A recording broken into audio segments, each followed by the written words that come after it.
आशा थिला आज सकाळू सेतेटा भिड़ जमिबनी तैल जोगाण स्वाभाविक हेब हेले आज सकाळू भी पेट्रोल पंप रे धाड़ी लागिछि।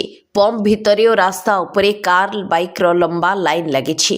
राति तमाम अपेक्षारे अछंती ग्राहक केतेबेले सकाळे टांकी खोलिबो आउ तेल मिलिबो।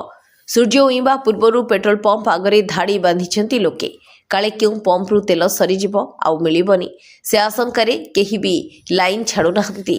समस्या असंभाळ एपटे किंतु हाथ झाड़ी देइछि जोगाण विभाग। तैल कंपानी कहले सबु दोष लोकंकर केही व्यस्त हुअनी। एबे आम पाखरे 13 दिन पई तेल स्टॉक रहिछि।